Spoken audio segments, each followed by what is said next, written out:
everybody? You're tapped into the Dabcast. Got my boy, co-host, Austin Vance. And today, we got my other partner, Master Parker, with us right now. And man, you're in for a wild ride. Welcome to another episode of the Dabcast, baby. I have to say, I feel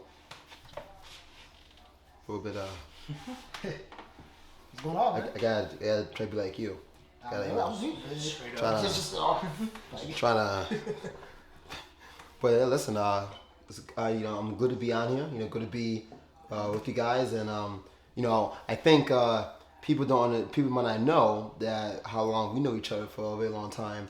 That I kind of seen the behind the scenes of this whole thing started. So I kind of have a little ride of kind of behind the scenes, kind of how everything comes put together from your comic book, well actually your music venture. Yeah. Then it shifted type of art to the comic book venture, and now we're going to the Dabverse and DAB and what that means, and this.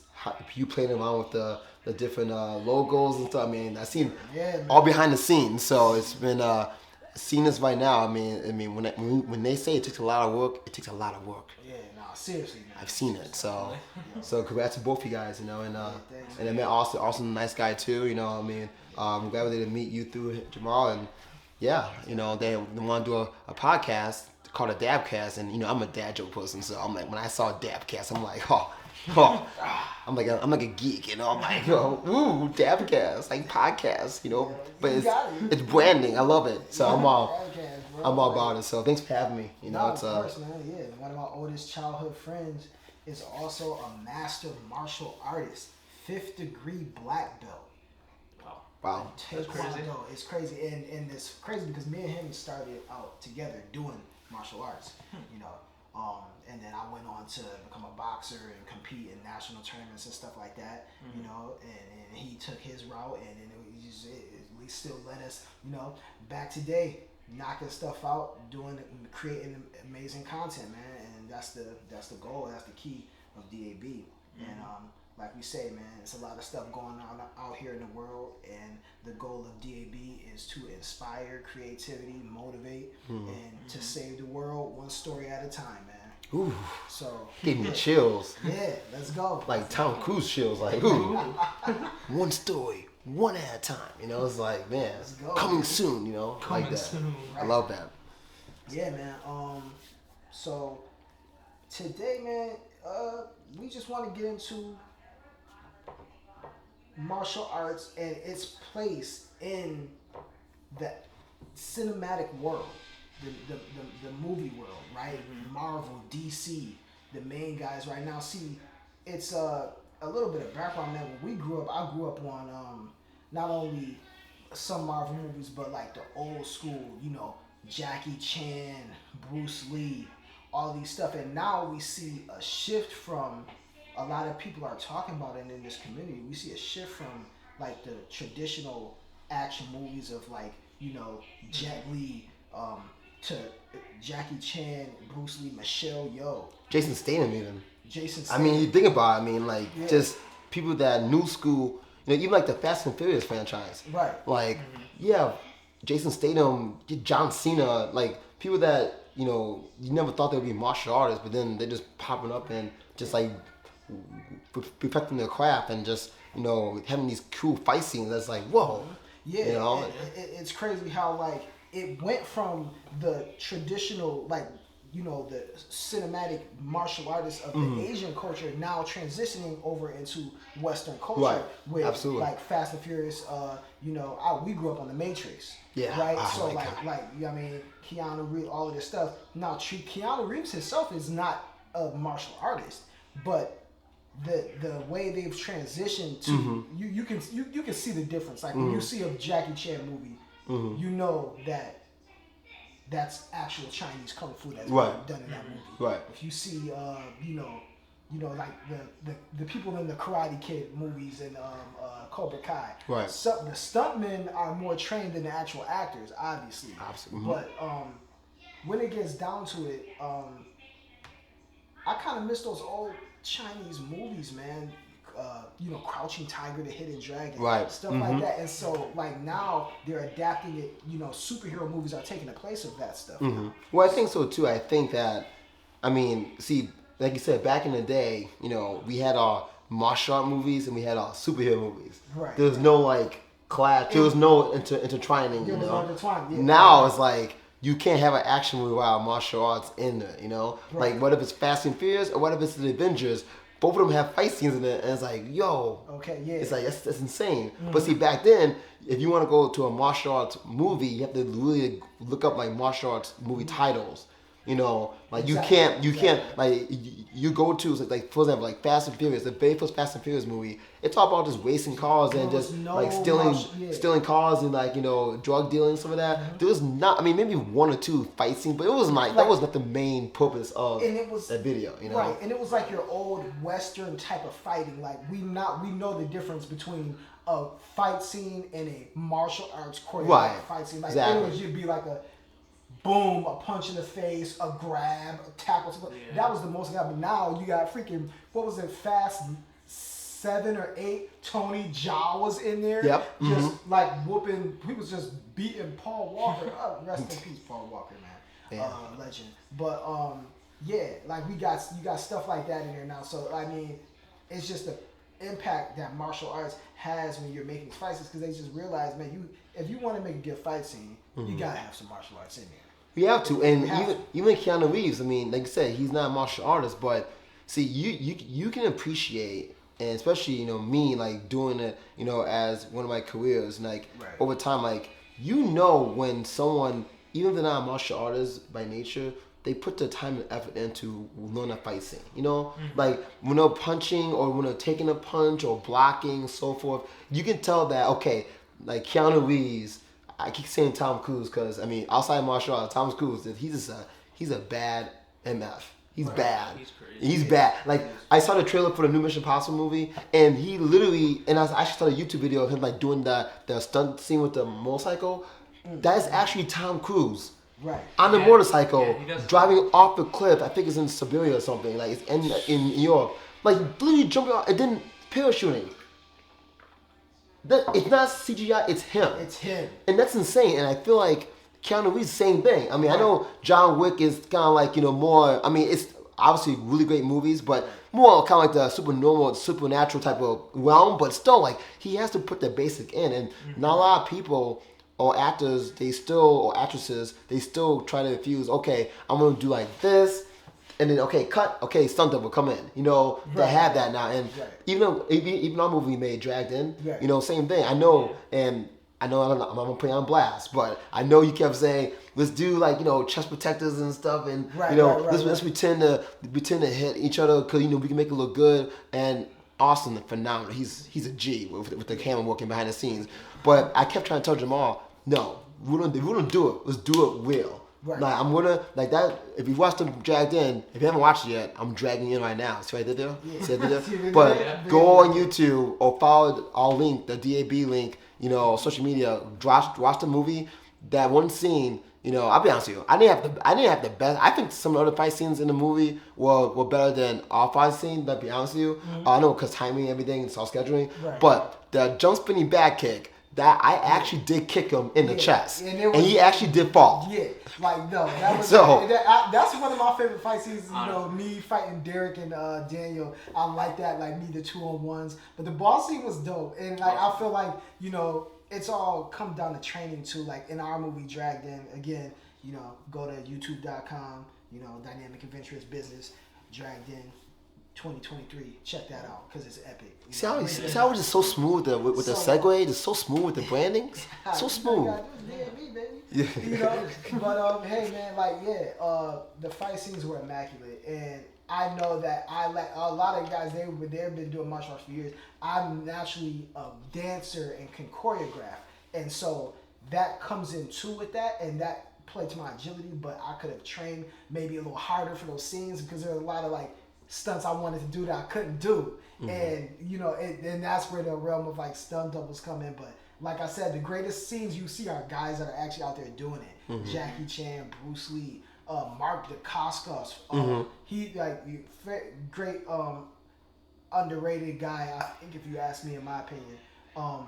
So when it comes to that, I see like these modern shows like Austin, Green Arrow. Let's talk about that for a minute. To bring it to the DC universe, those fight scenes, you can tell they're choreographed, a lot of one shots and stuff like that. Now with a black belt guy like Juan over here, now me being a choreographer, there's which like you guys do forms and katas and things like that, and choreography, it plays hand in hand, because now when you have to choreograph a fight scene, there's a difference between what might look good on camera and what is effective in an actual combative situation. So whereas though, and like me having like where you are more experienced with obviously the forms and the skill itself, I might be more intuitive in the terms of camera placement, choreography, dance, things like that. And so when you put that together, it's just gonna make a dope situation. And I think a lot of guys, where some movies fall off and it's like, you know, because it's a guy that probably is specialized in one thing, but he doesn't know that you can't, like, the difference between if you look at the Asian movies, there's a good movie out now called Drive. This new guy, he's like in the run up Tony Jaa. His name's Iko Uwais. And watch the Drive movies, non-stop, action-packed. It's about a guy that's trapped in a high-rise apartment building looking for a crime lord, and when he gets in there, they shut the building down and tell everybody in that building to go kill these officers. And so they're making it, they have to make it to the top floor to find this guy, taking out all the people on each floor of the apartment complex. And the being that it's directed in Asia, their style of combat, they kind of get that wide angle, because it's a lot of movements in martial arts. So you have to be able to see all of this stuff, and that's why they if you notice, it's that wide angle. It's not like a lot panning of out, kind of panning out, surrounding. It's not a lot of. And here's the difference. What's the difference we see in that and it was opposed to American movies? You see a lot of cut. And then now the guys over here, the punch and how they jiggle you, like you do a hit, you follow the camera. You follow and when in real like Asian cinema, why their fight scenes look so good, and I think why they need to adapt that to American movies is because you see all the fluid movements of the art. You don't get to see that when you're following a camera back and forth, when you're moving with every hit and you're cutting and pasting different scenes. And so, I mean, honestly, and I agree with you 100%. And I think that's the main reason why. I'm gonna reunite the battle again. DC versus Marvel movies. I'm gonna reunite that again. Okay. The reason why DC and Marvel. The reason why DC sucks. Okay. Because the fight scenes. Think about it. Think about it. The Avengers, all the superhero movies in Marvel, the fight scenes are way better choreographed than DC's. He's right. I think that's the reason why. That's the reason why. You know, people say, "Oh, well, it's the CGI. You can tell it's fake." No, it's the fight scenes. Because I know they have the Flashpoint coming out. Probably the first movie in a long time in DC that I'm actually want to see. Probably the first one, because I think they finally got it. Someone not gonna do it. I think they finally got it. Like someone sent an email or memo or something. I don't know. True serum, but like I don't know. But I think they finally realized that, you know, let's not copy Marvel 100%, but let's what are they doing better? And their fight scenes are awesome. I mean, come on. I mean, you had GSP and I think it was Avengers. It was either Infinity War or Endgame. George St. Pierre? Yeah, GSP. That was Captain America's one of the Captain America's movies.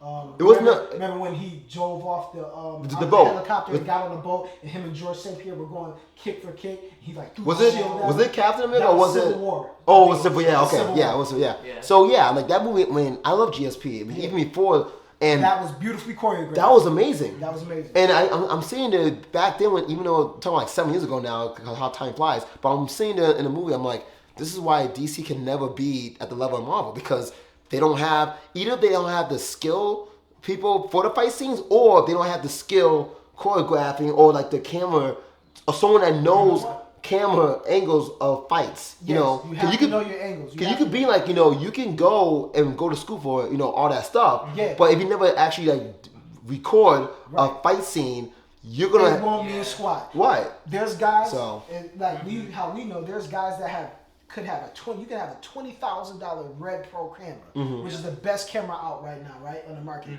It's what Netflix. It is Netflix high, and there's lower standards. Like I think the cheapest Netflix camera is like over $1,000. I think a little bit over $1,000, and that you can use that, and Netflix will accept that quality.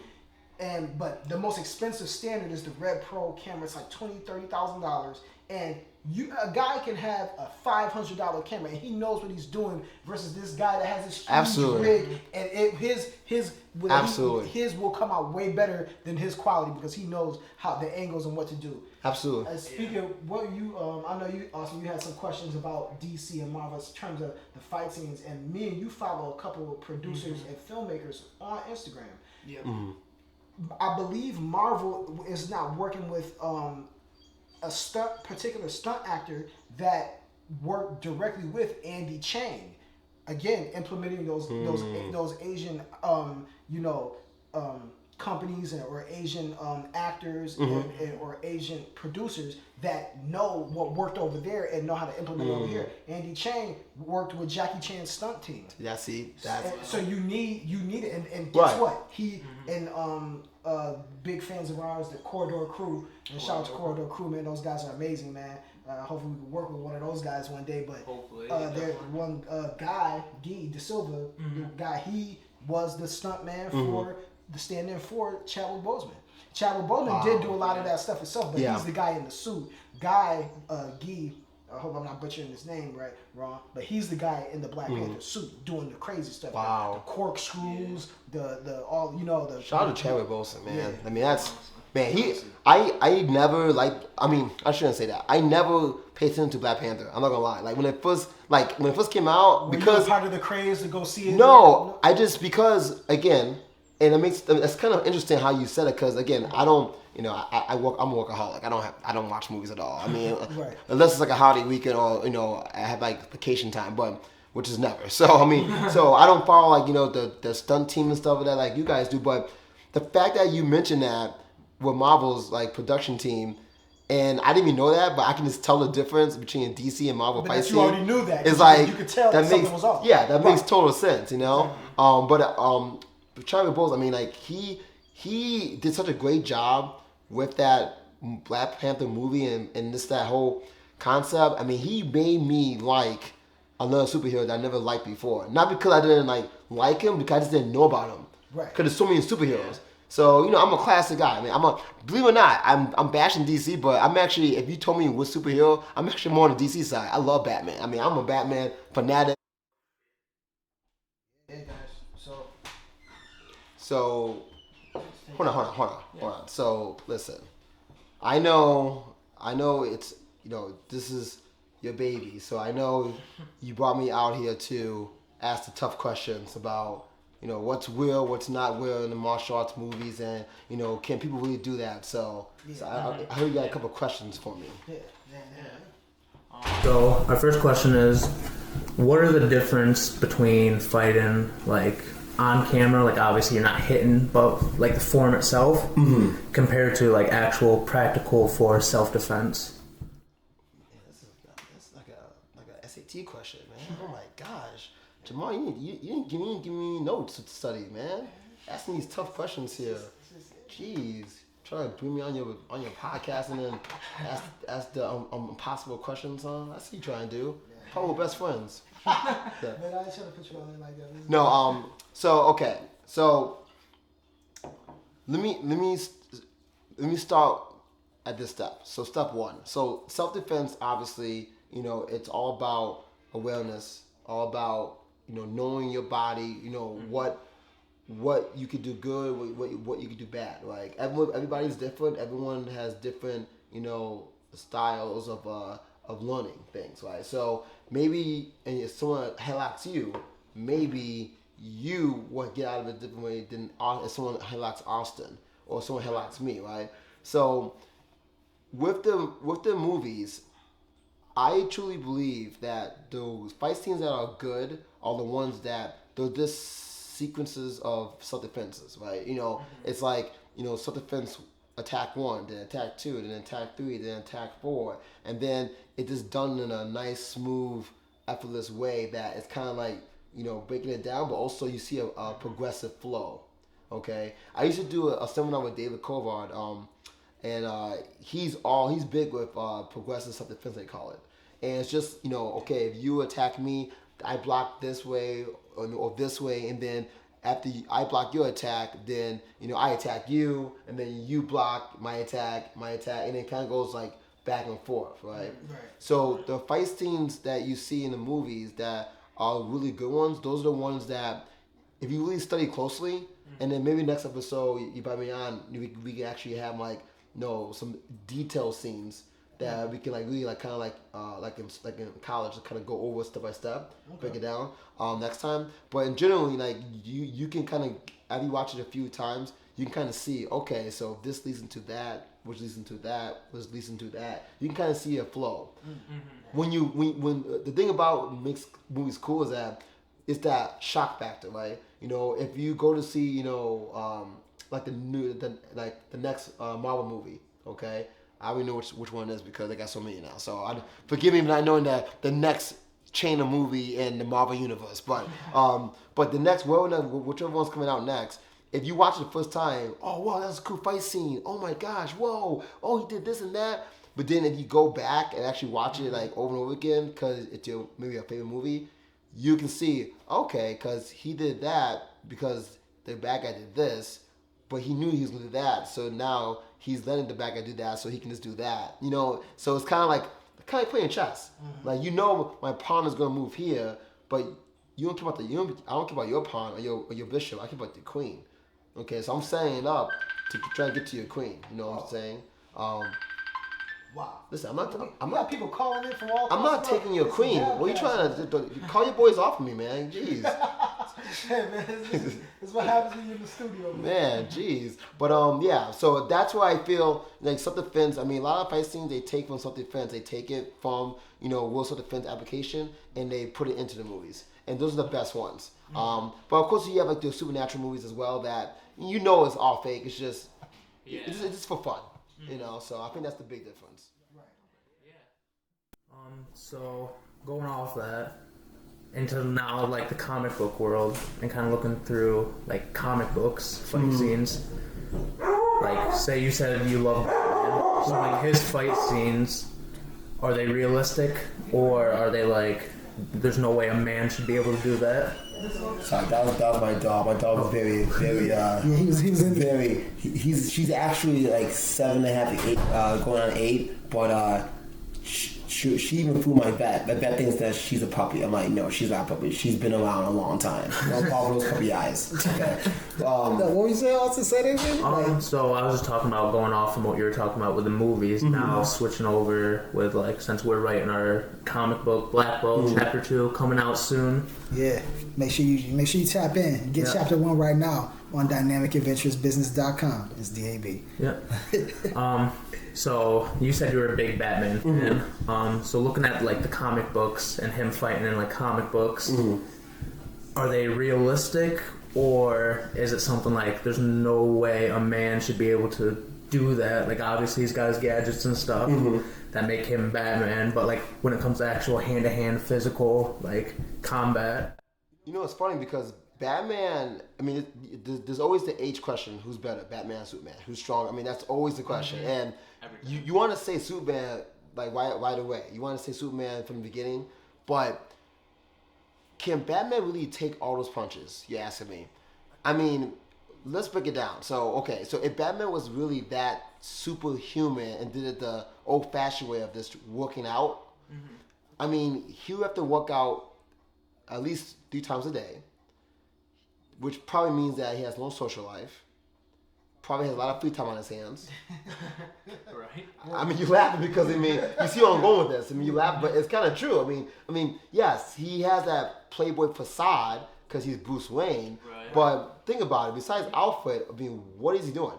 Right. So, is it possible, like especially in comic, is it possible that Batman can be built strong enough to take like 40 punches, in a fight scene?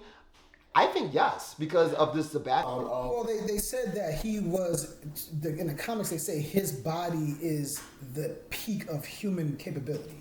And what is the peak of human capability? Is it something that is normal? Well, I think no. I think it is normal. I think it's just what we allow our mind to tap into. Because again, how do humans achieve superhuman abilities?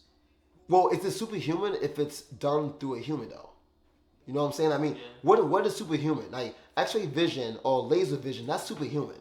Like someone is not born as a human. Now, again, there's other beings that look like humans that that are aliens that they can have that naturally for them, their species. But for a human, Homo sapien, okay, that level, okay, it's the strongest that a human being can be. It's what Bruce Wayne is. Because again, you need to train all the time, okay? Right. And you need to, when you fall, you get back up and then you try again.